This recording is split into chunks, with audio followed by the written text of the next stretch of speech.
जो काम America, France, Bharat, रूस कोई नहीं कर पाया, जिसने पूरे एशिया को हिला दिया। बात हो रही है एक ऐसे भगवा संत की जिसका नाम सुनते ही कट्टरपंथी मुसलमानों की रूह कांप उठती है। जी हाँ, उनका नाम है आसीन वीरातू, जिसने न सिर्फ मुसलमानों की जड़ों को हिला दिया बल्कि पूरे म्यांमार के समाज को एकजुट कर दिया। उस वीरातू ने जनता के सामने सीधा सवाल रखा, हम कब तक चुपचाप हिंसा और अन्याय सहते रहेंगे? कब तक अपने ही घर में पराये बनकर जीते रहेंगे? अगर आज हमने आवाज नहीं उठाई तो कल अपने ही देश में शरणार्थी कहलाएंगे। साधु के शांत वेश में छिपे इस योद्धा ने गीता का हवाला देते हुए कहा कि सच्ची शांति के लिए कभी कभी युद्ध अनिवार्य हो जाता है।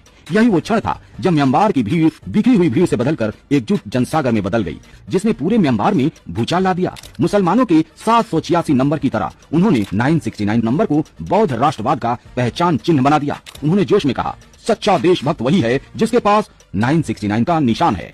तुम खरीदारी करो तो सिर्फ 969 वालों से, टैक्सी में बैठो तो सिर्फ 969 वालों की, और खाना खाओ तो सिर्फ उन रेस्टोरेंट में खाओ जहां 969 चमक रहा हो। देखते ही देखते यह नंबर पूरे देश में फैल गया। बाजारों से लेकर गलियों तक, घरों से लेकर मंदिरों तक, हर जगह जहां 969 गूंज सुनाई देने लगी। लेकिन इस लहर का सबसे बड़ा असर मुस्लिम व्यापारियों पर पड़ा। उनकी दुकानों में सन्नाटा पसर गया, ग्राहक गायब हो गए और उनकी टैक्सियों में बैठने वाला कोई नहीं बचा। हालात इतने खौफनाक हो गए कि मुसलमान लोग 969 लगे वाहनों और दुकानों के पास से गुजरने तक से डरने लगे। इस आर्थिक बहिष्कार ने मुसलमानों की रीढ़ ही तोड़ डाली। हालात ये हो गया कि उन्होंने माल आधे दाम पर बेचना शुरू कर दिया। लेकिन जनता ने फिर भी उनकी ओर पलटकर नहीं देखा, क्योंकि वीरातू पहले ही चेतावनी दे चुके थे। दोस्तों, अगर आज तुम सस्ते माल के लालच में आ गए तो समझ लो वही पैसा कल तुम्हारे ही खिलाफ हथियार बनकर लौटेगा। और इस रणनीति ने मुसलमानों को इतना बेबस और कमजोर कर दिया कि वे धीरे धीरे अपना कारोबार, अपना घर, यहाँ तक कि अपना देश छोड़कर भागने पर